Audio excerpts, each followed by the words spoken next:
Shalom, pemirsa Mimbar Kristen Kementerian Agama Republik Indonesia, salam sehat untuk kita semua. Berjumpa dengan kami kembali, Mimbar Kristen Kementerian Agama edisi hari Minggu ini, tanggal 13 Juni tahun 2021. Dan hari ini kita ingin memuji dan memuliakan nama Tuhan bersama Sinode Gereja Yesus Kristus Tuhan. Mari kita beribadah. Shalom Bapak Ibu Saudara yang dikasihi oleh Tuhan. Sebelum kita memulai ibadah kita, mari kita datang kepada Tuhan, kita berdoa, kita mempersiapkan hati kita sehingga ibadah yang kita lakukan hari ini boleh menyenangkan hati Tuhan. Mari kita berdoa. Bapa kami yang di dalam surga, kami bersyukur untuk hari ini. Kami percaya Engkau sendiri hadir di dalam ibadah kami. Engkau mengurapi setiap kami Tuhan. Kami terbuka untuk mendengar firman-Mu. Kami rindu Tuhan untuk memuji Engkau melalui Tuhan hati kami. Kami mau bersungguh-sungguh Tuhan menyembah Engkau. Kami percaya melalui apa yang kami lakukan hari ini, hati Tuhan disenangkan. Terima kasih Tuhan, kami memulai ibadah ini hanya di dalam satu nama, yaitu di dalam nama Tuhan Yesus Kristus. Amin.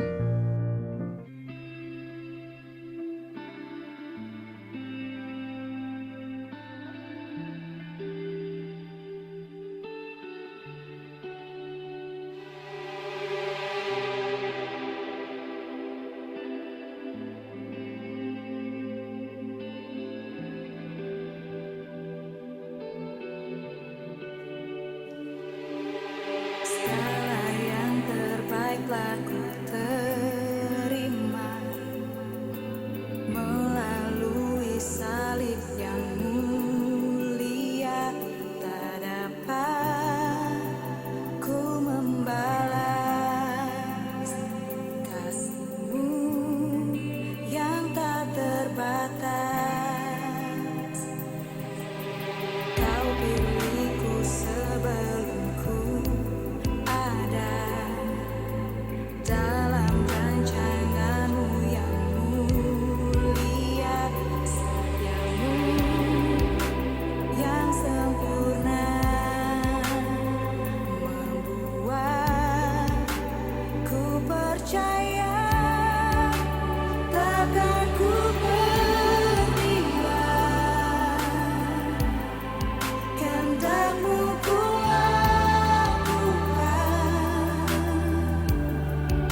Bapa di surga, kami sungguh bersyukur kami memiliki kesempatan pada ibadah raya minggu ini.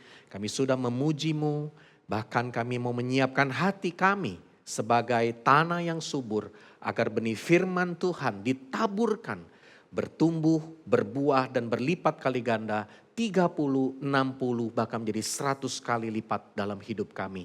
Terima kasih Yesus, kami siap untuk menyambut firman-Mu dengan hati yang haus. Dalam nama Yesus kami berdoa dan kami bersyukur. Amin. Shalom, senang menjumpai seluruh pemirsa Mimbar Kristen Kementerian Agama, bahkan semua umat Kristen di seluruh Indonesia. Saya yakin kita semua sehat dan selalu sejahtera dalam Tuhan. Dimanapun kita berada, kita menyaksikan ibadah online pada hari ini.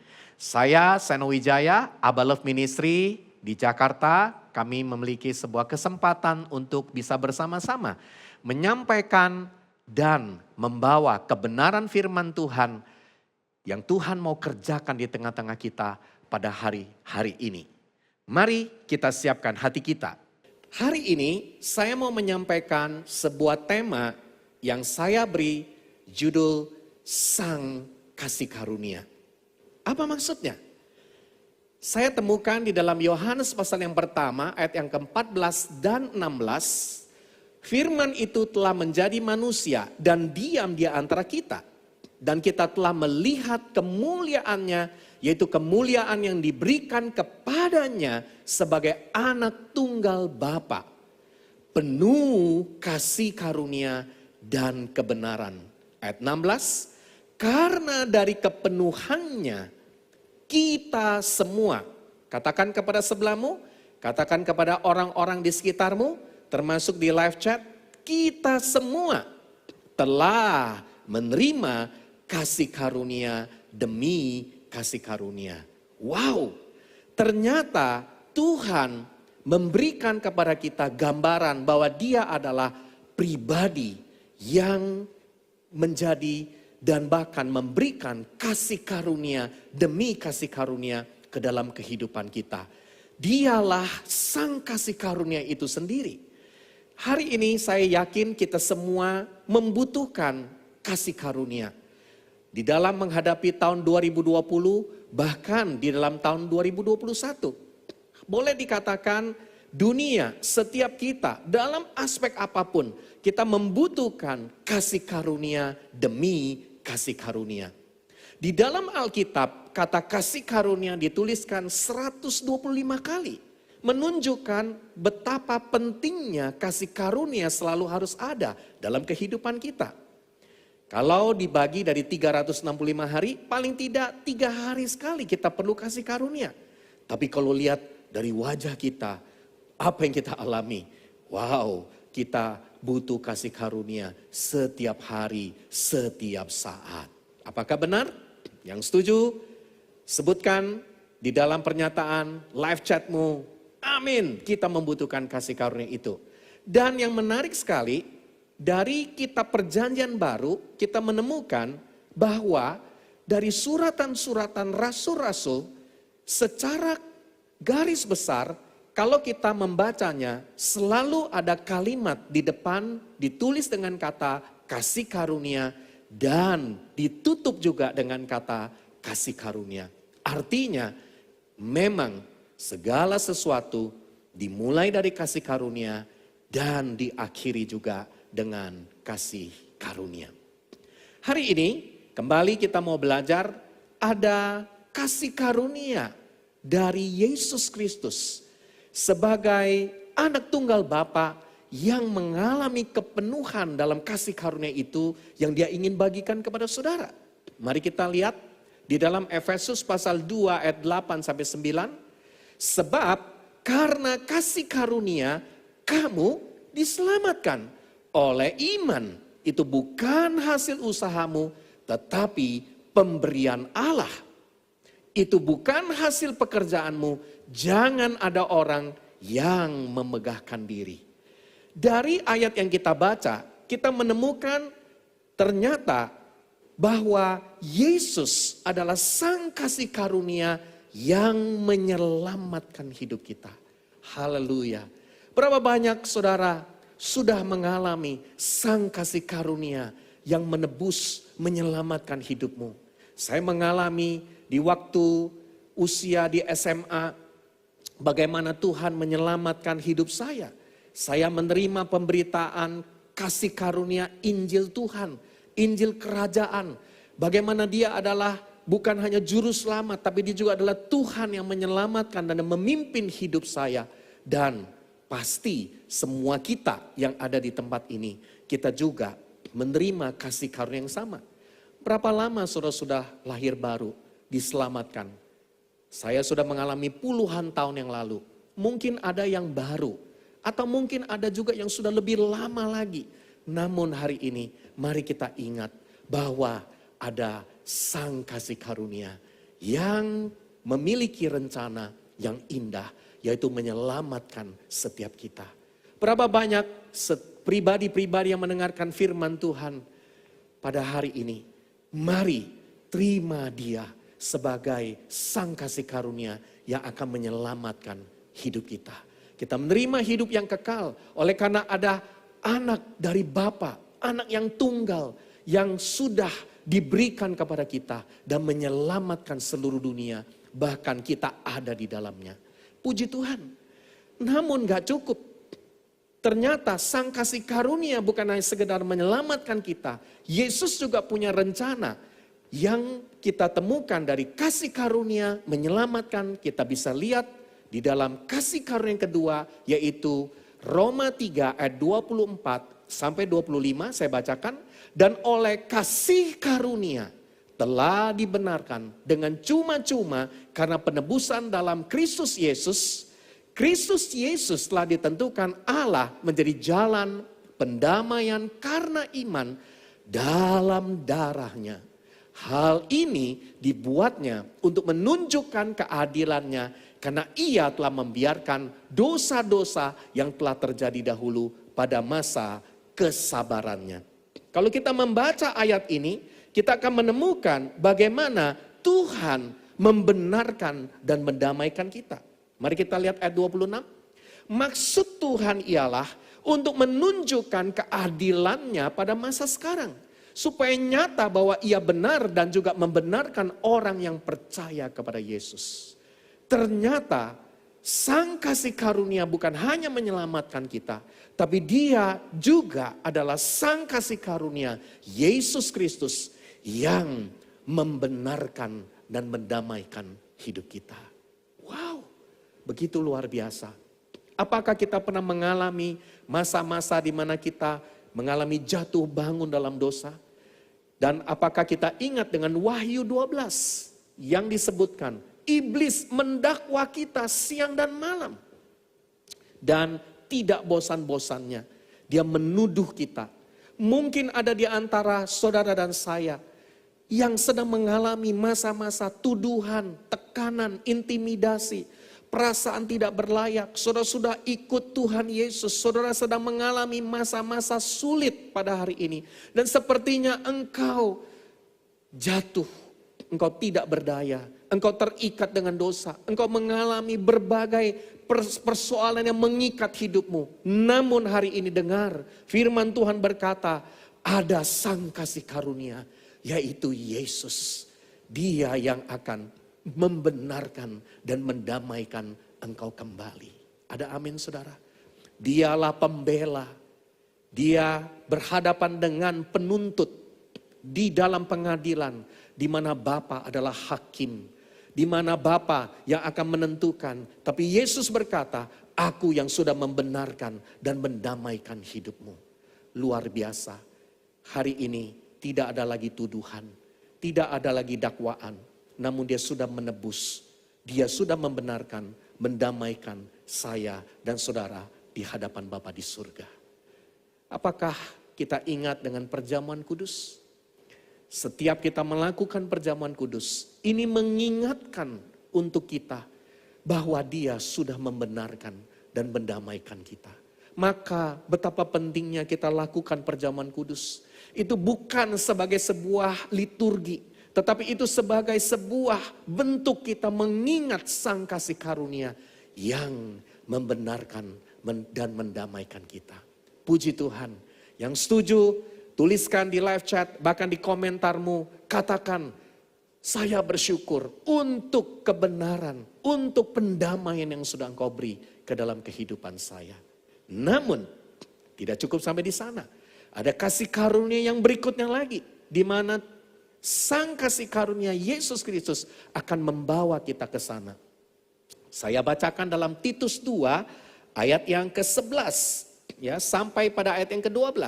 Karena kasih karunia Allah yang menyelamatkan semua manusia sudah nyata. Dan dikatakan, kasih karunia itulah, sang kasih karunia. Dia bukan hanya menyelamatkan, bukan hanya membenarkan dan mendamaikan, tapi dia juga mendidik kita supaya kita meninggalkan kefasikan dan keinginan-keinginan duniawi, dan supaya kita hidup bijaksana, adil dan beribadah di dalam dunia sekarang ini.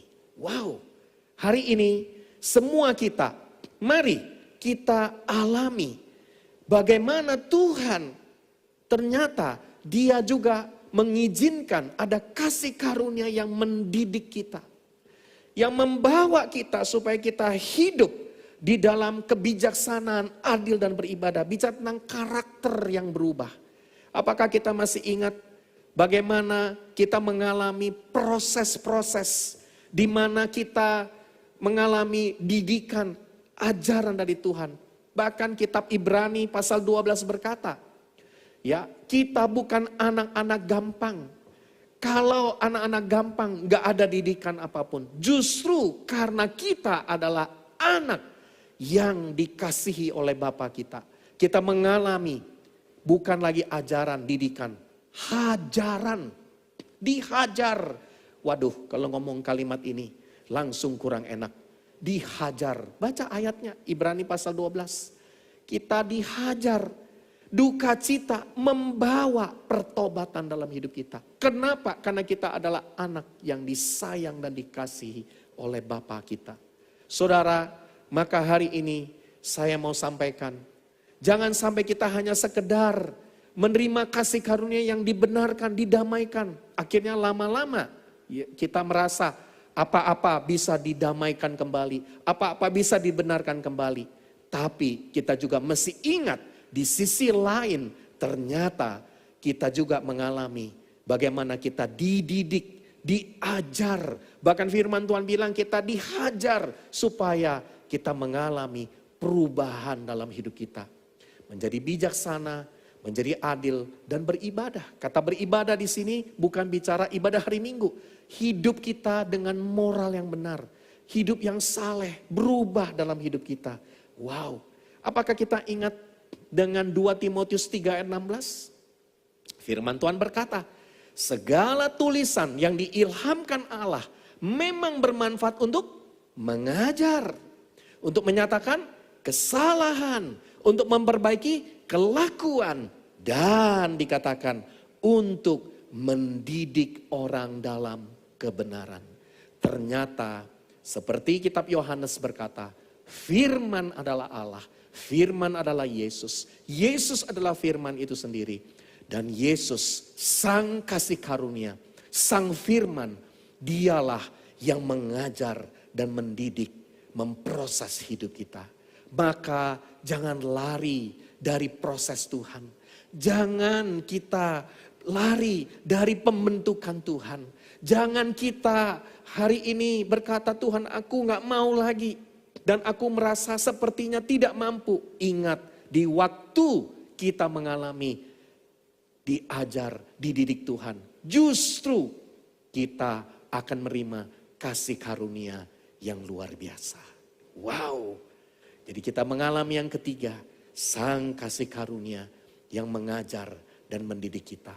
Apakah ada di antara saudara sedang mengalami, sedang dididik, diajar, diproses, berada di dalam pembentukan? Memang gak enak. Tapi ingat dan percaya bahwa ini adalah kesempatan untuk kita semua bersama-sama mengalami kasih karunia yang berlimpah-limpah dalam hidup kita. Wow, haleluya. Saya mau mengajak kita bukan hanya mengalami 3 dari sang kasih karunia.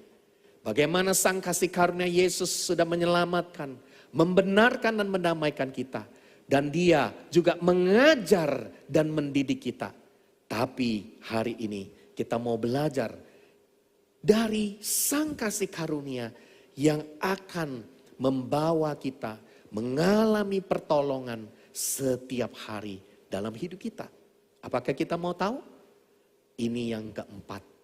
Dari kasih karunia kepada kasih karunia.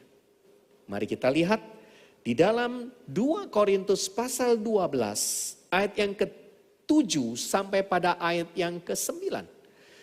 Rasul Paulus berkata di dalam surat kepada jemaat Korintus, kalau kita membaca, kita mesti membaca secara keseluruhan dari perikop ini.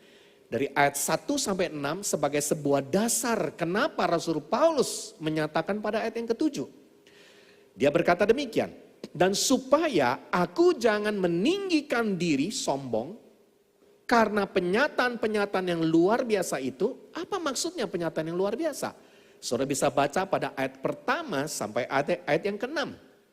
Karena di sana dikatakan Paulus mengilustrasikan ada seorang yang masih muda, sebenarnya adalah diri dia sendiri. Bagaimana dia diangkat ke surga. Wow, saudara pernah diangkat ke surga? Haleluya. Ya, surga langit yang keberapa? Wah, ada banyak orang berkata, surga itu langit yang, coba tulis di live chat, surga langit keberapa? Surga, ada yang banyak bilang, langit yang ke-7. Wah, itu memang kebanyakan nonton, saudara. Kebanyakan lihat ya kisah-kisah dan juga film-film. Ya, tapi memang saudara-saudara kita ya di bangsa ini percaya langit itu sampai ke-7. Tapi dalam kekristenan, dalam Alkitab kita diajarkan langit itu sampai yang ketiga. Ya, langit yang pertama adalah atmosfer yang kita ada di dalamnya. Kemudian luar angkasa adalah langit yang kedua.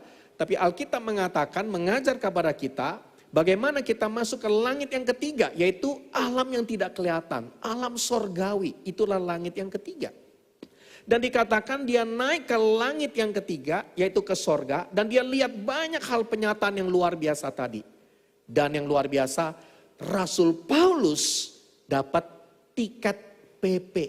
Nah, ini bagus, dapat tiket PP. Saudara, kalau hari ini ke surga mau tiket PP atau one way? Ya, semua kita biasanya one way. Ya, 1 kali pergi nggak balik lagi. Ya udah bersyukur kan di surga. Tapi Paulus tuh dapat 2 return tiket. Ya, makanya saya suka tanya, berapa banyak saudara yang mau percaya 1 hari kalau engkau mati engkau ke surga? Semua angkat tangan. Ya, di live chat langsung dong angkat tangan, kasih jempol. Saya mau ke surga. Tapi kalau ditanya, siapa mau duluan? Nah ini, nggak ada yang mau duluan. Ini yang repot. Ya, tapi kalau disuruh, siapa yang mau ke luar negeri? Semua mau. Siapa yang mau duluan? Semua berlomba-lomba. Aneh. Kalau ke surga, pengen, tapi duluan nggak mau. Nah, jangan khawatir, antrian tidak berdasarkan usia. Antrian berdasarkan penentuan dari Bapa di surga. Haleluya. Nah, coba kita lihat. Jadi ternyata Rasul Paulus itu begitu luar biasa, dia mengalami bagaimana dia naik ke surga lalu turun lagi. Tapi Tuhan mengizinkan dia supaya karakternya tetap rendah hati. Dia diberi suatu duri di dalam dagingnya. Nah, ada duri dalam daging. Nanti saya mau sampaikan. Kalau Rasul Paulus, duri di dalam dagingnya adalah apa? Seorang utusan iblis untuk menggocoh. Nah, kata menggocoh di dalam King James Version dituliskan dengan kata buffet. Tahu buffet? Kalau masuk hotel, breakfast, makan, atau kita pergi ke hotel tertentu, kita suka dengan buffet. All you can eat. Free flow. Semuanya nggak pernah ada habisnya sampai kenyang. Kira-kira begitu. Nah, coba bayangkan. Kalau utusan iblis nyerang kita bolak-balik kayak buffet, nggak pernah habis-habisnya. Capek deh. Kita mengalami apa? Masa-masa yang sulit seperti Rasul Paulus. Dan tujuannya apa? Supaya Rasul Paulus jangan meninggikan diri, jangan sombong. Jadi ada duri dalam daging. Nah tentang hal itu dia sudah berapa kali berseru? 3 kali berseru kepada Tuhan supaya utusan iblis itu mundur daripadanya. Ya, di dalam sejarah Rasul Paulus diduga mengalami sakit. Ya, ada satu sakit yang seperti ini diizinkan Tuhan, ya, terus jadi duri dalam daging. Jadi kesimpulannya apa? Duri dalam daging itu punya ciri-ciri, ya, selalu dekat dengan daging kita, dekat, ya, bukan yang jauh, jadi yang dekat. Lalu dia punya ciri-ciri dia bisa menggocoh, bolak-balik itu terus. Itu yang kita sedang atau alami dalam hidup kita. Nah, pernah nggak ngalamin ketusuk duri? Wah, semua kita pasti punya pengalaman. Misalnya makan ikan, keselek, ya, kena yang namanya hampir kesedek atau tertelan durinya. Waduh, makanya banyak orang bilang cepet, ya, ambil nasi. Kemudian cepat dikepel, masukin ke leher, ya supaya nanti nasinya menggumpal dalam duri, supaya durinya nanti bisa keluar. Durinya keluar, tapi orangnya mati, saudara. Kenapa? Ya, nasinya kebanyakan, ya maksudnya bukan begitu. Lalu, kalau kita temukan, pernah nggak tangan kita kena duri, serbuk? Aduh, sakitnya luar biasa, benar nggak? Kita pernah mengalami apa lagi? Kita mengalami mata kita kelilipan, ada serbuk-serbuk yang gak enak. Nah ini semua kita pernah ngalamin. Kalau namanya kena duri, meriang, gak enak. Tuhan terkadang mengizinkan kita ada duri dalam daging. Hari ini saya bawa, ya gak usah contoh duri, bawa peniti. Nah ini mirip-mirip duri kan. Nah coba lihat nih, ya kan. Kalau bisa dilihat lebih spesifik. Wah ini dia, ya kan. Makanya kita bisa menemukan ada duri. Aduh, duri kalau kena terus ya nyenggol-nyenggol di badan kita, di daging kita, nggak enak banget. Makanya duri ini diizinkan kepada Rasul Paulus. Dan Rasul Paulus apa? Berdoa supaya duri ini dicabut. Tapi apa jawaban Tuhan? Coba kita lihat ayat yang ke-9. Tetapi jawab Tuhan kepada Rasul Paulus. Oke, Lus, ya namanya Rasul Paulus kan, Lus. Oke, Lus, aku akan cabut duri dalam daging. Amin? Coba di live chat, amin apa enggak?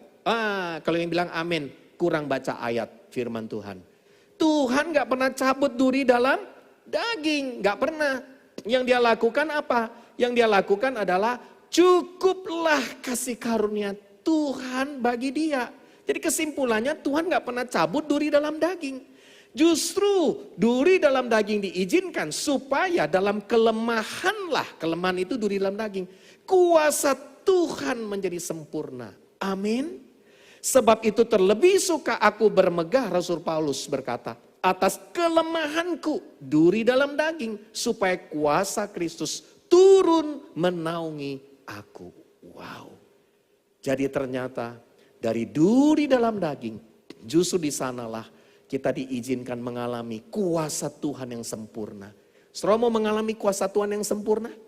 Saudara mau mengalami kuasa Kristus yang menaungi dan melindungi hidupmu? Puji Tuhan. Katakan amin di live chatmu. Dan paketnya segera datang. Diizinkan duri dalam daging. Kenapa? Karena ternyata apa yang dialami? Yang dialami adalah ada bagian yang kita hari ini alami yang kita gak suka. Tapi kita akan mengalami pertolongan Tuhan. Coba kita perhatikan. Duri dalam daging itu apa sebenarnya? Ternyata dekat-dekat sama kita. Jadi siapa ya? Ciri-ciri kedua lagi, dia terus menerus bolak-balik. Kesimpulan yang saya mau sampaikan duri dalam daging itu apa? Ternyata duri dalam daging bisa bicara orang-orang yang di sekitar kita, pasangan kita, orang tua, anak, atau mungkin istri, suami, bahkan mungkin pribadi-pribadi yang hari ini yang ada di lingkungan gereja, di komunitas, di dunia kerja. Aduh, ternyata duri dalam daging bisa antara atasan dengan bawahan. Duri dalam daging ternyata bisa antara yang disebut hamba Tuhan dengan jemaatnya juga bisa. Bisa juga antara pemimpin komunitas dengan anggota komunitas selnya. Wow. Dan juga ternyata bisa juga satu tim yang bersama dengan dia. Nah itu namanya manusia. Makanya hari ini Tuhan tidak pernah cabut. Ya kan? Duri itu. Makanya kalau maaf ada pasangan berdoa, oh Tuhan cabut pasanganku ini. Yang sebaliknya pasangan lagi berdoa, oh Tuhan cabut juga pasangan saya ini. Nggak akan pernah dijawab. Karena dua-duanya dicabut, bingung kan Tuhan jawab yang mana. Yang Tuhan bilang, cukup anakku, kasih karuniaku bagimu. Aku akan memberikan kuasa yang sempurna untuk engkau mengatasi itu semua. Haleluya. Jadi kesimpulannya, ada orang-orang di sekitar kita, ada pribadi-pribadi diizinkan Tuhan membuat kita jadi semakin sempurna seperti Bapa di surga, seperti Yesus. Amin. Wah, jadi kita bersyukur buat orang-orang yang jadi duri buat kita. Ya, itu tujuannya supaya kita makin dibentuk dan diproses semakin sempurna. Apalagi duri dalam daging bicara tentang peristiwa-peristiwa, kejadian, mungkin persoalan kesehatan, sakit, keuangan, bisnis, ya berbagai bentuk yang kita sedang alami, yang bolak-balik gak ada henti-hentinya. Saudara pernah mengalami gak? Dalam hidupmu, ya engkau mengalami apa? Mengalami yang dinamakan peristiwa, masalah, persoalan yang bolak-balik itu terus. Nah itu namanya ya buffet. Enjoy the buffet. Percaya itu akan membuat engkau justru akan semakin luar biasa. Kuasa Kristus menaungi hidupmu. Haleluya. Jangan berhenti dan menyerah dalam menghadapi tantangan. Percayalah, ada yang keempat.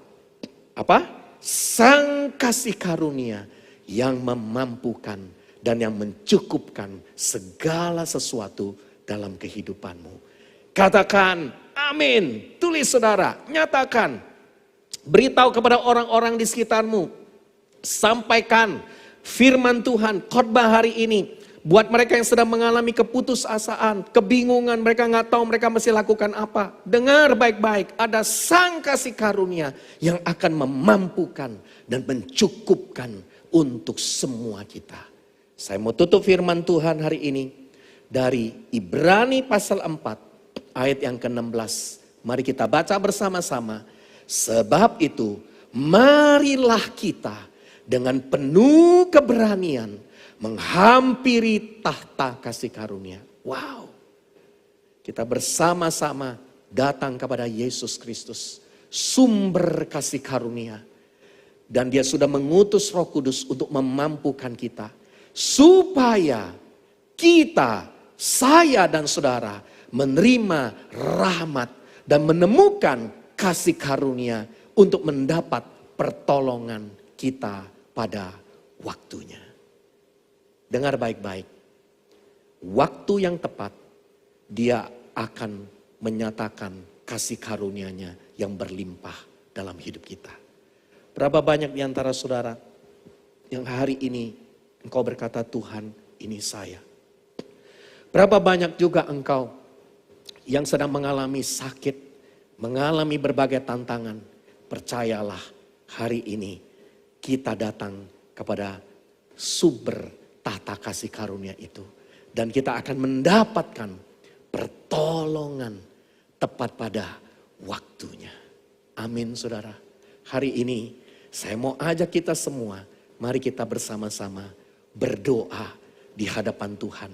Kita meminta agar sang kasih karunia yang menyelamatkan, yang membenarkan dan mendamaikan kita, yang mendidik dan mengajar kita, bahkan sang kasih karunia yang memampukan dan mencukupkan kita, akan kita alami sepanjang tahun 2021, bahkan seterusnya. Kasih karunia-Nya selalu cukup untuk setiap kita. Mari kita mau berdoa syafaat kepada Tuhan untuk kota dan bangsa kita. Kami bersyukur Tuhan kepada Engkau karena Engkau menempatkan setiap pemimpin di bangsa kami. Pemimpin yang sudah dipilih oleh Engkau. Kami berdoa untuk Bapak Presiden, Wakil Presiden, para menteri dan wakil menteri. Kami berdoa Tuhan memberikan hikmat supaya apapun yang mereka putuskan sungguh-sungguh berasal dari Engkau Tuhan. Engkau turut campur tangan Tuhan. Kami berdoa supaya melalui Tuhan para pemimpin kami, bangsa kami Tuhan terus mengalami kesejahteraan. Bangsa kami terus mengalami kemajuan. Tuhan, kami bersyukur hari ini memberkati setiap mereka Tuhan. Kami berdoa supaya Tuhan memberikan kesehatan, kekuatan di dalam Tuhan menghadapi tantangan di dalam negeri maupun luar negeri. Kami berdoa hikmat Tuhan terus bekerja dalam hidup mereka. Kami hari ini juga khususnya berdoa untuk Menteri Agama Tuhan. Kami bersyukur untuk seorang pribadi yang nasionalis Tuhan. Kami berdoa supaya Tuhan setiap umat beragama di bangsa ini boleh Tuhan beribadah dengan bebas, dengan Tuhan saling menghormati, saling menghargai. Tuhan, ada damai sejahtera di bangsa kami. Terima kasih Tuhan. Kami juga berdoa Tuhan untuk umat Kristen dan pemirsa Tuhan di dalam menghadapi COVID dan tantangan hidup di bangsa ini Tuhan. Kami berdoa Tuhan setiap bagian Tuhan di dalam Tuhan pemerintahan ini Tuhan boleh melakukan yang terbaik Tuhan bersama-sama di dalam kami menghadapi COVID. Kami bersyukur Tuhan. Kalau sebagian Tuhan dari rakyat kami Tuhan sudah divaksinasi. Kami percaya Tuhan, Tuhan akan melindungi bangsa kami dari setiap Tuhan ancaman-ancaman Tuhan sakit penyakit. Kami berdoa Tuhan dengan Tuhan ditemukannya vaksin dan diberikannya vaksin. Pandemi ini akan kami boleh atasi dan semua kami boleh melewatinya Tuhan. Kami juga berdoa Tuhan, kalau melalui pandemi Tuhan, keuangan, ekonomi di bangsa kami maupun secara pribadi kami masing-masing mengalami tantangan. Kami berdoa Tuhan, karena Engkau sendiri Tuhan Jehovah Jireh Tuhan. Engkau Allah yang akan Tuhan memberkati Tuhan bangsa ini. Engkau Allah yang memberkati umat-Mu Tuhan. Engkau membukakan tingkap-tingkap langit. Kami juga berdoa memberkati setiap Tuhan pengusaha-pengusaha di bangsa kami. Supaya mereka diberikan hikmat Tuhan. Supaya mereka Tuhan terus Tuhan melakukan bisnis Tuhan. Pekerjaan Tuhan sehingga ekonomi di bangsa ini Tuhan boleh berjalan dengan baik. Kami memberkati Tuhan perekonomian bangsa ini sehingga rakyat ini Tuhan boleh mengalami kesejahteraan. Kami berdoa untuk setiap rakyat dengan ekonomi Tuhan di bawah Tuhan rendah. Kami berdoa pertolongan Tuhan buat setiap mereka. Terima kasih Tuhan. Kami juga berdoa Tuhan untuk keselamatan bangsa ini Tuhan. Kami berdoa untuk setiap Tuhan usaha-usaha Tuhan, niat-niat jahat dari pribadi-pribadi Tuhan yang ingin mengacaukan kesatuan bangsa kami. Kami berdoa Tuhan melindungi bangsa kami. Kami berdoa dengan Tuhan Densus 88, Polri, TNI, kami berdoa. Tuhan memberikan hikmat untuk Tuhan boleh menangkap teroris dimanapun berada. Kami berdoa supaya bangsa ini mengalami keamanan. Terima kasih Tuhan karena kami percaya kalau bukan Tuhan yang mengawal kota kami, maka sia-sialah usaha manusia. Oleh sebab itu melalui doa kami sungguh-sungguh mengandalkan kuasa-Mu. Tuhan, hari ini kami memberkati bangsa kami. Biarlah Tuhan bangsa kami mengalami kedamaian, mengalami damai sejahtera dari Tuhan sendiri. Tuhan, kami mempersembahkan doa syafaat kami ke hadapan Tuhan. Kami percaya Engkau Allah yang akan mendengar doa kami. Maka Engkau menjawab melampaui apa yang dapat kami doakan dan pikirkan. Terima kasih Tuhan. Bapa kami yang di surga, dikuduskanlah nama-Mu, datanglah kerajaan-Mu, jadilah kehendak-Mu di bumi seperti di surga. Berikanlah kami pada hari ini makanan kami yang secukupnya, dan ampunilah kami akan kesalahan kami, seperti kami juga mengampuni orang yang bersalah kepada kami. Dan janganlah membawa kami ke dalam pencobaan, tetapi lepaskanlah kami daripada yang jahat. Karena Engkaulah yang punya kerajaan, kuasa, dan kemuliaan sampai selama-lamanya. Amin.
Mari kita mau menerima doa berkat dalam ibadah raya pada minggu ini.